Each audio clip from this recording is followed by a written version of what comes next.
আসসালামু আলাইকুম এভরিওয়ান, আশা করি সকলে ভালো আছেন, সুস্থ আছেন। আমি আছি রফিকুল্লাহ আপনাদের সাথে এই মুহূর্তে travelfam.live থেকে। আপনারা দেখছেন আমাকে এই মুহূর্তে ইজিপ্টের শহর আলেকজান্দ্রিয়া থেকে, আর আমি আছি এই মুহূর্তে আলেকজান্দ্রিয়ার কাইটোবে পোর্টে।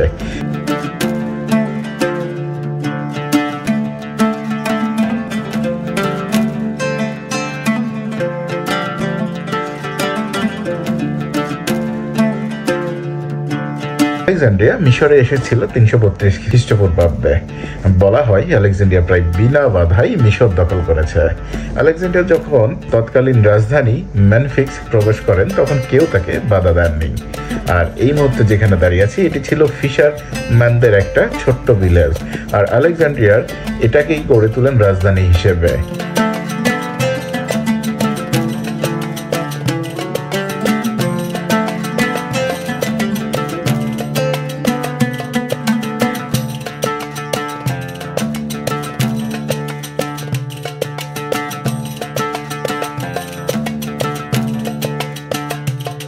এখন যেখানে কাইটোবে পোর্ট, এখানেই আগে ছিল আলেকজান্দ্রিয়ার বাতিঘর, যা প্রাচীন যুগে সপ্তমাশ্চর্যের একটি ছিল, যার উচ্চতা ছিল প্রায় 294 থেকে 449 ফিটের ভিতর। এটা ছিল টলেমি ওয়ানের সময়। টলেমি ওয়ান ছিলেন আলেকজান্দ্রিয়ার খুব প্রিয় একজন কমান্ডার। আলেকজান্ডারের মৃত্যুর পর টলেমি ওয়ান মিশর রাজত্ব করেছেন। যদিও আলেকজান্ডার এটাকে রাজধানী হিসেবে প্রতিষ্ঠা করেছিলেন, কিন্তু টলেমি ওয়ান এটাকে গড়ে তোলেন শহর হিসেবে। বলতে পারেন টলেমি ওয়ানই এখানে সবকিছু করে গিয়েছেন। টলেমি ওয়ান এখান থেকে বাতিঘর তৈরি করা শুরু করেছিলেন, যা শেষ হয়েছিল তার ছেলে টলেমি টু এর সময়কাল পর্যন্ত, খ্রিস্টপূর্ব প্রায় 280 সাল। আর টলেমি টু এর সময় তৈরি করা হয়েছিল আলেকজান্দ্রিয়ার লাইব্রেরি, যা পৃথিবীতে সর্বশ্রেষ্ঠ লাইব্রেরি হিসেবে ছিল তখন। এই পর্বে আপনাদেরকে আমি সেখানেও নিয়ে যাব, যদিও সেখানে আমরা গিয়েছিলাম আলেকজান্দ্রিয়া ভ্রমণের দ্বিতীয় দিন।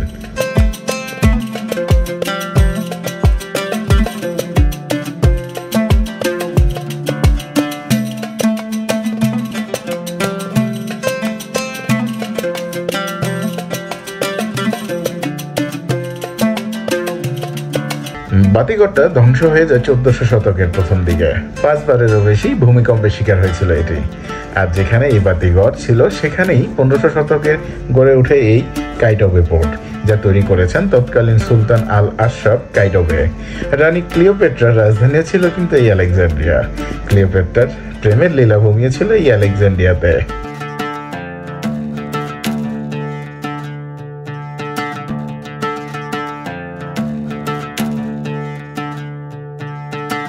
এখানে প্রবেশ মূল্য 100 পাউন্ড। স্টুডেন্টদের জন্য আলাদাভাবে ডিসকাউন্ট করা আছে। 1480 সালে মাল্লুক বংশের রাজত্বকালে সুলতান আল আশরাফ কাইটোবে তৈরি করেছিলেন এই কাইটোবে পোর্ট। এটা তৈরি করা হয়েছে ভূমধ্য সাগরের পাদদেশে ইউরোপিয়ানদের আগ্রাসনের দিকে নজর রাখার জন্য। পরবর্তীতে অটোমানদের আক্রমণকে প্রতিহত করতে এই দুর্গ অনেক গুরুত্বপূর্ণ ভূমিকা পালন করে।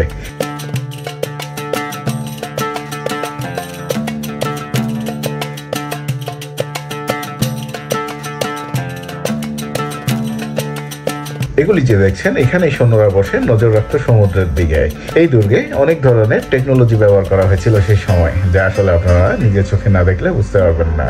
আপনারা অনেকেই জানেন ভারত থেকে ফেরার সময় বেবিলনে আলেকজান্দ্রিয়ার মৃত্যু হয়, আর তার দেহ সেখান থেকে নিয়ে আসে তার প্রিয় কমান্ডার টলেমি ওয়ান। আলেকজান্দ্রিয়াকে প্রথমে প্রাচীন রাজধানী মেনফিসে শুরুতে সমাহিত করা হয়, পরে 1 বছর পর সেখান থেকে আলেকজান্দ্রিয়াতে নিয়ে আসা হয়, যেটা ছিল আলেকজান্দ্রিয়ার অনেক প্রিয় একটি জায়গা। কিন্তু আজ পর্যন্ত সেই সমাধির সন্ধান কোনো ঐতিহাসিকরা খুঁজে পাননি। খুব সম্ভবত সেটি ভূমধ্য সাগরে তলিয়ে গেছে বলে ধারণা করা হয়। আরও একটি বিষয় হচ্ছে, রানী ক্লিওপেট্রার মার্ক অ্যান্টনিরও এখানে জোড়া সমাধি দেওয়া হয়েছিল। আমরা সবাই ক্লিওপেট্রার মার্ক অ্যান্টনির প্রেম কাহিনী কম বেশি জানি, কিন্তু আশ্চর্যের বিষয় সে জোড়া সমাধিও খুঁজে পাননি এখনো পর্যন্ত কেউ।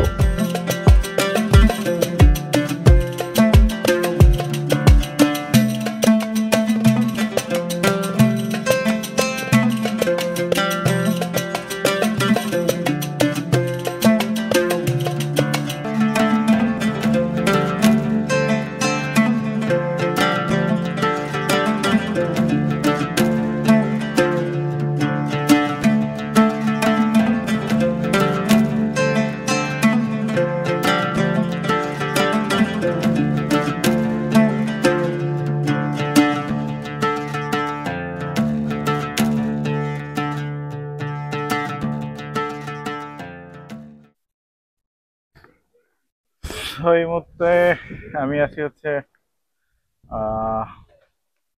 আলেকজান্দ্রিয়াতে।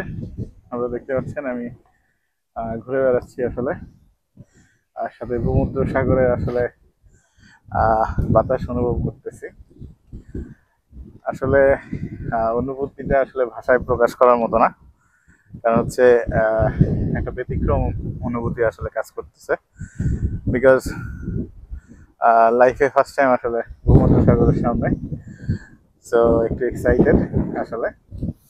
আর সাগর আসলে মোটামুটি জোয়ার আছে, আর সবচেয়ে বড় বিষয় হচ্ছে এত সুন্দর বাতাস আসলে, যেটা মানে আপনাদেরকে বলে বোঝাতে পারবো না। আমার চুলোটা দেখে হয়তো বা বুঝতে পারতেছেন। তো এতক্ষণ পুরো আসলে নিচ থেকে আপনাদেরকে দেখাচ্ছিলাম। এখন হচ্ছে আমি আসলে, এটা টপ বলা যাবে না, টপ হচ্ছে ঠিক এইটার উপরে, বাট ওখানে ওঠাতে আসলে রেস্ট্রিকশন আছে, তো উঠতে পারছি না। বাকি মোটামুটি উপরের ফ্লোর থেকে নিয়ে একেবারে আন্ডারগ্রাউন্ড পর্যন্ত যতটুকু দেখা যায় চেষ্টা করেছি কভার করার। সো দেখতে থাকুন। এই মুহূর্তে সবচেয়ে বড় আকর্ষণ যেটা ভূমধ্য সাগর।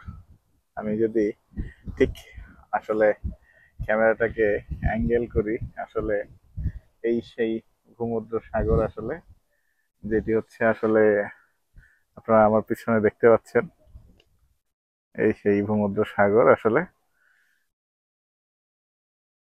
এখানে অনেকগুলো আসলে স্পিড বোর্ড আছে, আহ আপনি চাইলে ঘুরতে পারেন এগুলো রিজার্ভ করে, বাট আমরা ঘুরছি না, কারণ আমাদের কাছে ওই পরিমাণ সময় নেই এবং ইচ্ছেও নেই আসলে ঘোরার।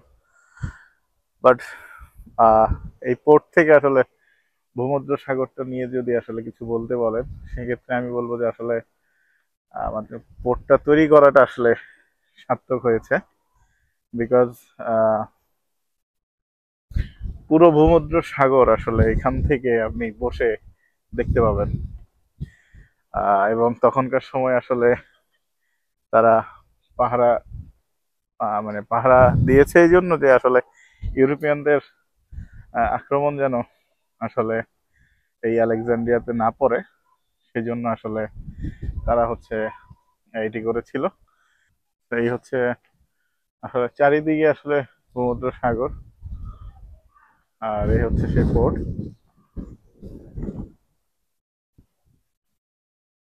আর আজকে আকাশটা খুবই চমৎকার আসলে, দেখতে পাচ্ছেন আহ খুবই সুন্দর আসলে আকাশটা লাগতেছে। আর এ হচ্ছে আসলে ফ্রন্ট সাইড, এবং এই হচ্ছে সেই এন্ট্রেন্স গেট।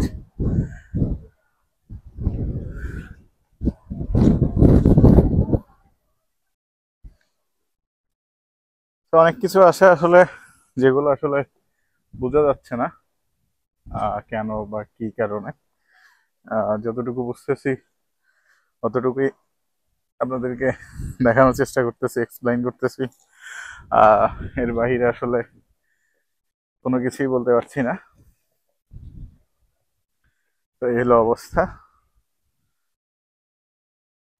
আর আমার সাথে ছিল ইসলাম ভাই। ইসলাম ভাই হচ্ছে আসলে নিচে বসে আছে, উনি খুবই টায়ার্ড আসলে। আমাদের গতকাল থেকে আসলে খুব প্রেশার যাচ্ছে, আমরা রাতের ফ্লাইট ছিল, দেন আমরা ফ্লাইট থেকে আসলে নেমে সকালে হোটেল চেক ইন করতে করতে আমাদের যথেষ্ট টাইম আসলে নষ্ট হয়ে গেছে। প্রায় অলমোস্ট 11:30-12টার দিকে আমরা চেক ইন করতে পারছিলাম। তো ওই জন্য আসলে সময়টা আসলে ওইদিকে চলে গেছিল। আর বাকি সময় আমরা বের হয়েছিলাম যে আমাদের এখান থেকে লাক্সোরের ট্রেনের টিকিট করার জন্য, বাট সেটাও একটা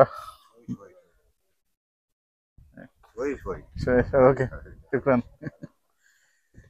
তো আমরা টিকিট করতে গেছিলাম, বাট টিকিট এখানে আসলে খুব বেশি সারপ্রাইজ আমি, বিকজ আমি অনলাইনে এবং ইউটিউবে যতটুকু আসলে ঘাটাঘাটি করা যায় করেছিলাম, বাট আহ, এখানে আসার পরে আসলে পুরো সিনটাই আসলে চেঞ্জ হয়ে গেছে। তো আমি আসলে পোর্টে হাঁটাহাঁটি করতেছিলাম, এই হচ্ছে আসলে পুরো ভূমধ্য সাগরটা আসলে ঠিক আমার পিছনেই হচ্ছে আসলে ইউরোপ। তো যারা হচ্ছে আসলে ভূমধ্য সাগর পাড়ি দিয়ে ইউরোপ যাওয়ার স্বপ্ন নিয়ে আছেন, তারা একবার দেখুন এই সাগরের বিশালতাটা। এই হচ্ছে সেই ভূমধ্য সাগর, আমার পিছনে দেখতে পাচ্ছেন।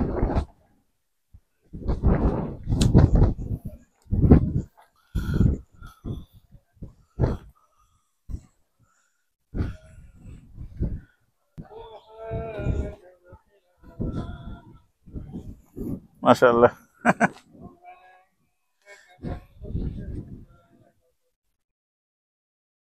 খুব সুন্দর কোরআন তেলাওয়াত করতেছে আসলে। সো যেটি আমি আসলে বলছিলাম আপনাদের, আমি ইউটিউব এবং ইন্টারনেটে ঘেটে আসলে যতটুকু ধারণা নিছিলাম, ওখানে সবগুলো আসলে পুরোনো দিনের আপডেট। এখন নতুন কোনো আপডেট আসলে ওখানে নেই। আর সবচেয়ে বড় বিষয় হচ্ছে যে ইজিপ্টে আসলে ট্রেনের যে বিষয়টি আসলে এটি খুবই আসলে এখন ব্যয়বহুল হয়ে গেছে আগের থেকে। আমরা ঠিক এখন ফ্রন্ট সাইডে আছি আসলে, আমাদের পিছনে হচ্ছে পোর্টটা, কেল্লাটা, এবং আমরা ঠিক সামনে আছি, এবং আমাদের পুরো সামনে হচ্ছে ভূমধ্য সাগর।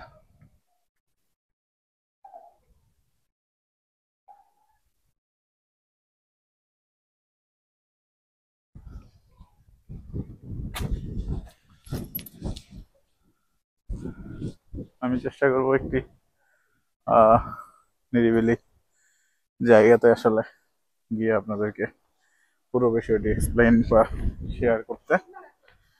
তো আসলে এটি খুঁজে পাচ্ছি না।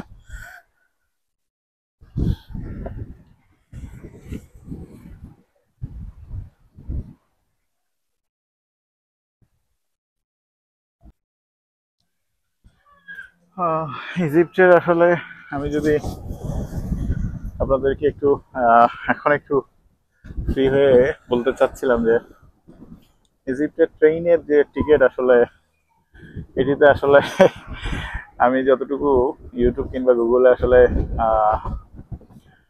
চেষ্টা করেছি ইনফরমেশন নেওয়ার, সেগুলো কারেক্ট ছিল, বাট সেগুলো আসলে পুরনো আপডেট। এখন নতুন করে আপডেট হচ্ছে এইটা যে আসলে ইজিপ্টের ট্রেনের টিকিট আসলে চেঞ্জ হয়ে গেছে, মানে প্রাইসটা ফরেনারদের জন্য।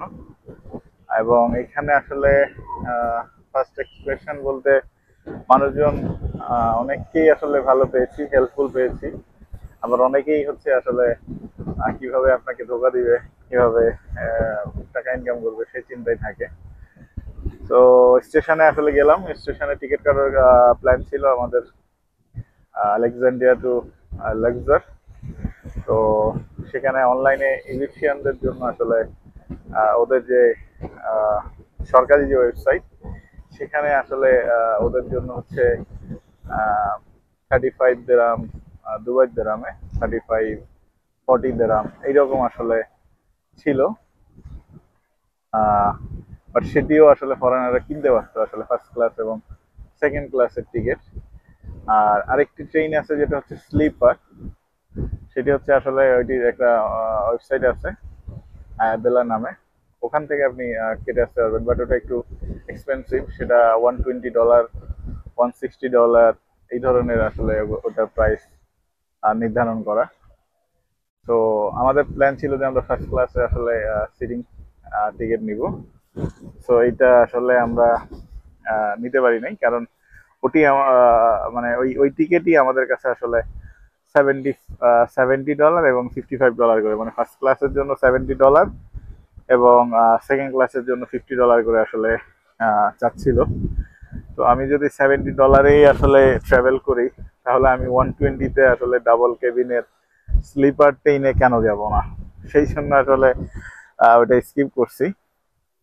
আর আমরা হচ্ছে যে আরো একটি প্ল্যানে ছিলাম, যেটি হচ্ছে আমি আসার আগেই আসলে আহ ধারণা করে আসছিলাম যে ট্রেন নিয়ে আসলে কোনো একটা দুর্ঘটনা ঘটলেও ঘটতে পারে। তো সেক্ষেত্রে আমি আসলে বাসের প্ল্যানিং করে আসছিলাম। তো বাসে গো বাস এখানে আছে, গো বাস অ্যাভেলেবেল, বাট এখান থেকে লাক্সারের কোনো আসলে ডিরেক্ট কোনো বাস নেই। আপনাকে এখান থেকে কায়রোর একটি টিকিট দিবে, দেন কায়রোতে হয়তো বা 1 ঘন্টা ট্রানজিট হবে, দেন কায়রো থেকে হচ্ছে আপনি লাক্সার যেতে পারবেন। তো এটা হচ্ছে যে গো বাসের সিস্টেম। আর ওইটার টিকিট পড়বে আপনার অ্যারাউন্ড পার হেড 800 ইজিপশিয়ান পাউন্ডের মতো, যেটা আমার কাছে মনে হচ্ছে যে এটা আসলে রিজনেবল। এবং আমার কাছে সত্যি সত্যি কথা বলতে আমার কাছে ট্রেন থেকে বাসের জার্নিটা বেশি ভালো লাগে। আর সেই জন্য আমি চাচ্ছিলামই যেন মানে আমি বাসে যেতে পারি। বাট আমাদের ইসলাম ভাই হচ্ছে যে আসলে মানে বিপক্ষে যে 12 ঘন্টা 10 ঘন্টা এতটা জার্নি করাটা আসলে উচিত হবে না। তো তারপরেও দেখি আসলে এখন ফাইনালি আমরা বাসের টিকিট কাটার জন্য গেছি, বাসের টিকিট কাটছি, বাট আমাদের কাছে ক্যাশ ছিল না বিধায় আমরা পেমেন্ট করতে পারি নাই। পরে শুধুমাত্র আমরা কাইরোর টিকিটটা নিছি। কাইরোর টিকিটটা নিয়ে আসলে আহ, চলে আসছি। বলছে লাক্সারেরটা আগামীকালকে যখন আমরা আসবো তখনই আমরা কেটে নিব। তো এই হচ্ছে যে আপডেট। আর সাথে সাথে আরো একটি আপডেট হচ্ছে এইটা যে বাস স্ট্যান্ডে আসলে বা কিংবা বাহিরে কোথাও আসলে খুব একটা ভালো ডলার রেট পাওয়া যায় না, এক্সচেঞ্জ মানি রেট ভালো খুব একটা পাওয়া যায় না। এয়ারপোর্টেই ব্যাংক থেকে আসলে খুব একটা ভালো আমি রেট পেয়েছি। তো সেই জন্য সেটিও আপনাদেরকে বলে দিলাম যে আসলে এয়ারপোর্টে চাইলে আপনারা ডলার এক্সচেঞ্জ করে নিতে পারবেন কিংবা কারেন্সি এক্সচেঞ্জ করে নিতে পারবেন। আমি করেছিলাম $50। আমার প্ল্যান ছিল আমি বাইরে এসে করব। আসলে দুনিয়ার সব এয়ারপোর্টেই আসলে ডলারের রেট কিংবা ইয়ার রেটটা একটু কম থাকে। সেই জন্য আসলে সেই সন্দেহ থেকেই আসলে অল্প একটু করে নিয়ে আসছিলাম, বাট আলটিমেটলি আমার সেটাতে হয় নাই এবং শেষ পর্যন্ত আহ, অনেকগুলো কাজ আসলে আমার পেন্ডিং হয়ে গেছে এই জন্য। সো এই পর্যন্তই, দেখতে থাকুন। আসলে নেক্সট আসলে আজকের দিনটা অলমোস্ট সন্ধ্যা হয়ে গেছে, আমি হয়তোবা ফেরত যাব। আমি হয়তো ফেরত যাব। ইসলাম ভাই আমার জন্য অপেক্ষা করতেছে আসলে। উনি অনেকক্ষণ যাবত আসলে নিচে অপেক্ষা করতেছে। সো আমি ওনার সাথে চলে যাওয়ার প্ল্যান আছে। আজকে একটু রেস্ট নিব, দেন আগামীকাল হচ্ছে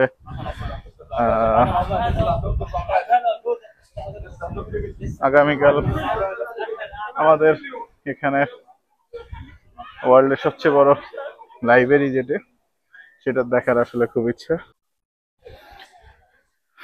তো আসলে খুব সুন্দর একটি বিড়াল দেখতেছিলাম, এই জন্য একটু ব্রেক দিলাম। তো এই হলো অবস্থা। আর এখানে যদি আপনি এন্ট্রি করতে চান ইজিপ্টের যে কোনো জায়গাতে, আসলে আপনার কাছে যদি স্টুডেন্ট কার্ড থাকে সেক্ষেত্রে প্রত্যেক জায়গার টিকিটটা আপনার জন্য হাফ হয়ে যাবে। আর যদি শুধু আপনি নর্মাল ভিজিটর হন সেক্ষেত্রে আসলে পুরোটাই দিতে হবে। যেমন এখানে আসলে 150 ভিজিটরদের জন্য হচ্ছে 150 ইজিপশিয়ান পাউন্ড, আর স্টুডেন্টদের জন্য হচ্ছে 75 ইজিপশিয়ান পাউন্ড। তো সেক্ষেত্রে আমি আসলে আগেই জানতাম। আর আমি আসার সময় আসলে একটা ফেক স্টুডেন্ট কার্ড বানিয়ে নিয়ে আসছিলাম। তো এই জন্য সেটা দিয়ে আমি ডিসকাউন্টও নিয়ে নিচ্ছি অলরেডি। তো এই হলো অবস্থা।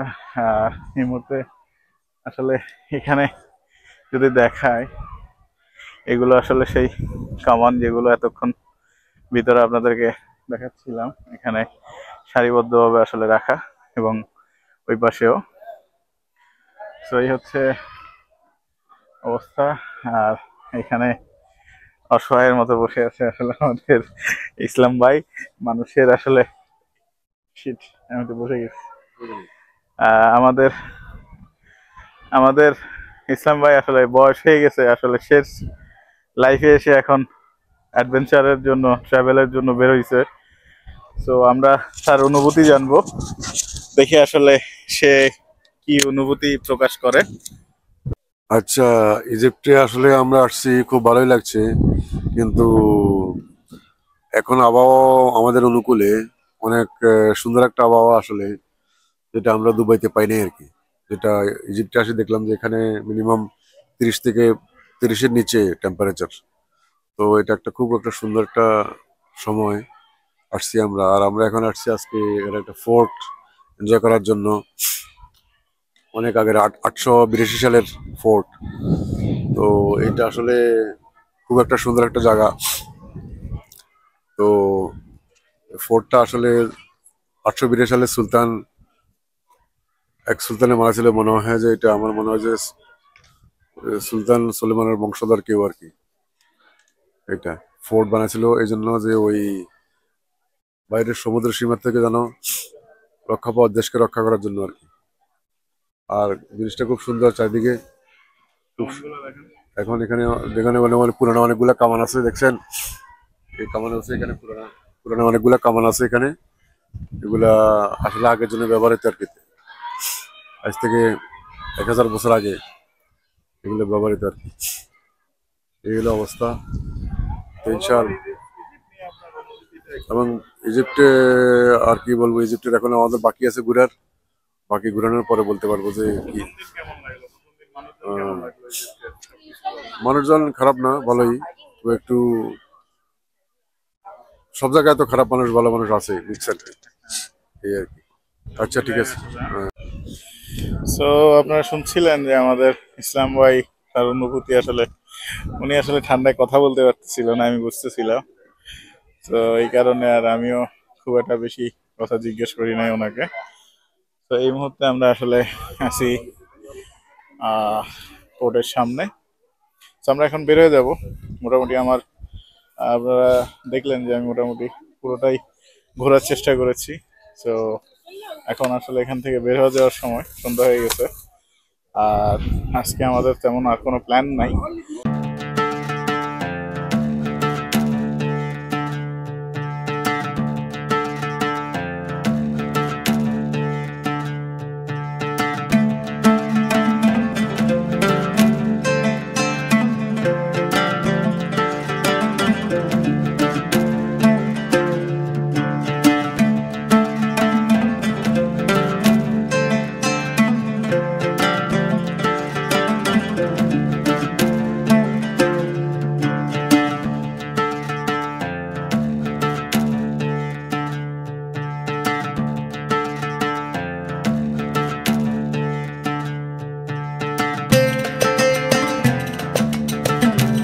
এই সামনে দেখতে পাচ্ছেন ভূমধ্য সাগর। কাইটোপে পোর্টের সামনে একটা অ্যাকোরিয়ামও রয়েছে, চাইলে সেখানেও ঘুরে দেখতে পারেন আপনারা। প্রথম দিনটা আমরা এভাবে ঘুরে কাটিয়েছি। পরের দিন সকালে উঠেই আমরা চলে গেলাম আলেকজান্দ্রিয়া লাইব্রেরিতে।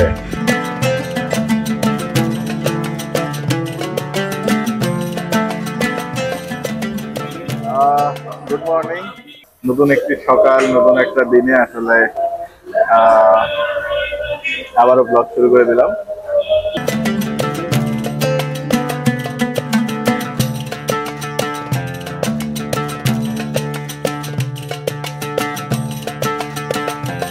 আলেকজান্দ্রিয়া লাইব্রেরি প্রাচীনকালে বিশাল বড় একটি লাইব্রেরি ছিল, যা জগৎ বিখ্যাত, যা তলবিদের যুগে তৈরি করা হয়েছিল।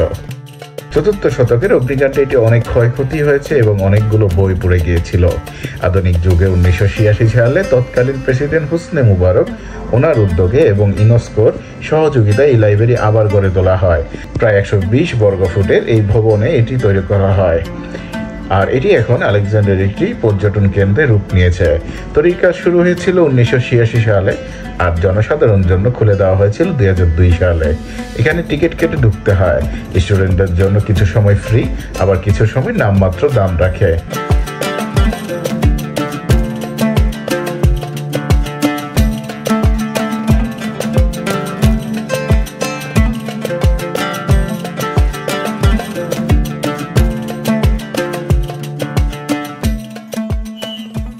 হ্যালো এভরিওয়ান, এই মুহূর্তে আমি দাঁড়িয়ে আছি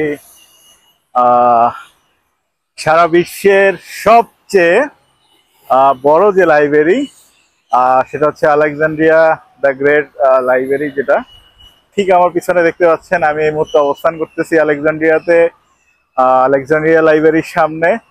এবং এটি হচ্ছে ওয়ার্ল্ডের সব থেকে বড় এবং সব থেকে বেশি সংখ্যক ধারণকৃত বই আসলে এই লাইব্রেরিতে আছে, যেটির হিস্টোরি আসলে আপনারা অনেকেই জানেন। আসলে আমার খুব বেশি করে এক্সপ্লেন করার আসলে তেমন কিছু নাই। সো আমি এই মুহূর্তে আছি আলেকজান্ড্রিয়াতে। আর এটা হচ্ছে এখানকার পরিবেশ। আসলে এটা ঠিক পাশ দিয়ে রাস্তা চলে গেছে, রাস্তার ঠিক উল্টো পাশে আসলে কর্নিশ। সো এটা দেখতেছেন, তো এটা হচ্ছে লাইব্রেরি আসলে এরিয়া। আমরা কিছুক্ষণের ভিতরে আসলে ভিতরে যাব। আসলে এতক্ষণ ওপেন করতেছিল না, গেটটা অফ ছিল, বিধায় আমরা এদিকে আসছি, একটু ঘুরলাম সকালবেলা। তো একটু ঘুরে দেখে এখন আসলে আমরা ভিতরে যাব এবং দেখবো আসলে ভিতরকার পরিস্থিতি কি। সো সঙ্গে থাকুন, দেখতে থাকুন আমার ভিডিও। Let's go.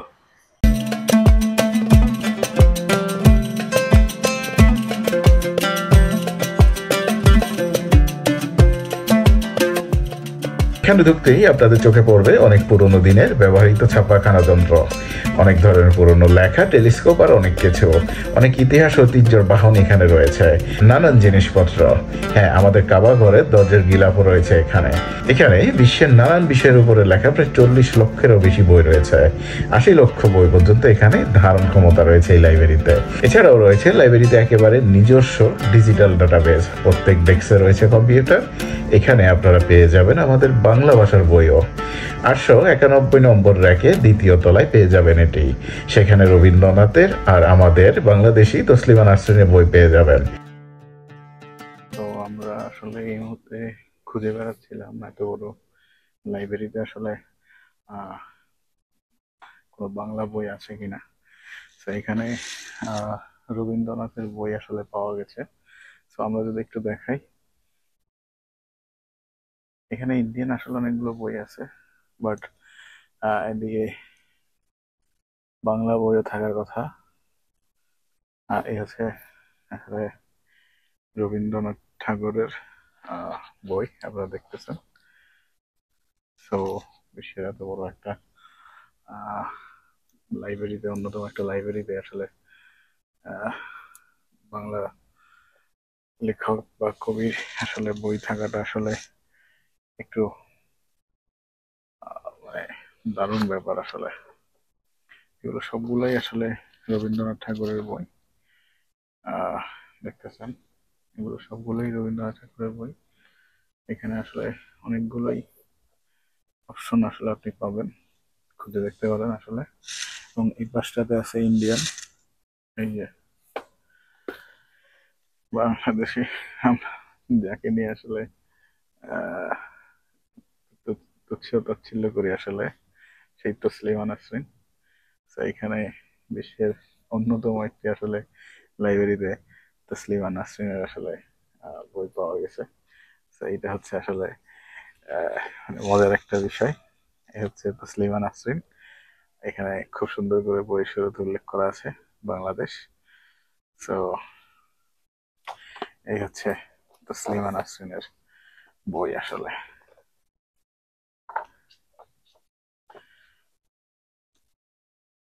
এরকম আসলে খুঁজলে আরো পাওয়া যাবে।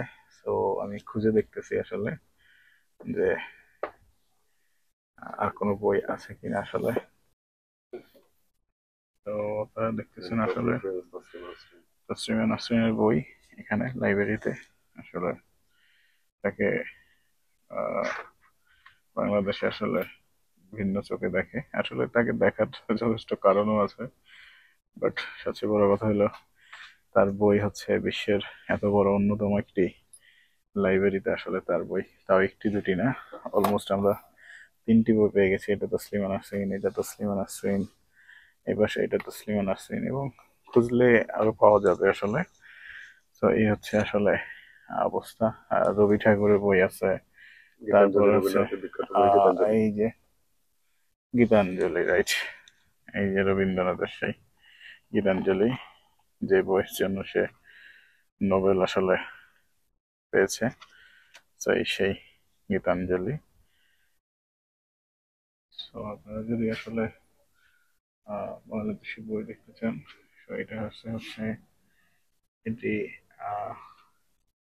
890 থেকে 91-এ আসলে এই তাকেই আসলে এগুলো সব ইন্ডিয়ান অ্যান্ড বাংলাদেশি রাইটারদের লেখা। এই হচ্ছে সেটা দেখতে পাচ্ছেন। সো আমরা লাইব্রেরি থেকে আসলে বের হয়ে গেছি। তো এখন লাইব্রেরি ঠিক সামনেই আছে হচ্ছে আলেকজান্দ্রিয়া ইউনিভার্সিটি, আপনারা দেখতে পাচ্ছেন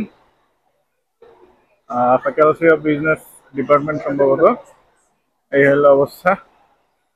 সো এটা হলো সেই আলেকজান্দ্রিয়া ইউনিভার্সিটি। আমরা দেখি এদিকে ঘুরে টুরে আসলে চলে যাব। আসলে আলেকজান্দ্রিয়া খুবই চমৎকার একটি জায়গা। এখানে ওয়েদার থেকে শুরু করে সবকিছুই আমার মন ছুঁয়েছে। আপনারাও আগামীতে মিশর ঘুরলে অবশ্যই আলেকজান্দ্রিয়া ঘুরে দেখবেন। কথা দিচ্ছি, ভূমধ্য সাগরের তীরে গড়ে ওঠা আলেকজান্দ্রিয়া শহর আপনাকে মনোমুগ্ধ করবে। আমরা আলেকজান্দ্রিয়াতে মধ্যরাত ছিলাম, যথেষ্ট ঘুরেছি এবং অনেক কিছুই ভিডিওতে নিয়ে আসিনি ইচ্ছা করে। এটা আমাদের আলেকজান্দ্রিয়া শেষ পর্ব। এখান থেকে আমরা কায়রো হয়ে চলে যাব লুকজার। আমাদের ট্রেনে যাওয়ার কথা ছিল, কিন্তু অনলাইন থেকে সরাসরি টিকিট মূল্য অনেক গুণ বেশি, আর আমাদেরও ট্রেন জার্নিটা কিছুটা ভালো লাগছিল না, তাই আমরা চলে গিয়েছিলাম বাসে। আর কিভাবে গিয়েছি তা বিস্তারিত জানতে পারবেন পরবর্তী পর্বে। সেই পর্যন্ত অপেক্ষা করুন, সঙ্গে থাকুন। ভিডিওটি ভালো লাগলে লাইক কমেন্ট শেয়ার করুন। আল্লাহ হাফেজ, দেখা হচ্ছে পরবর্তী পর্বে।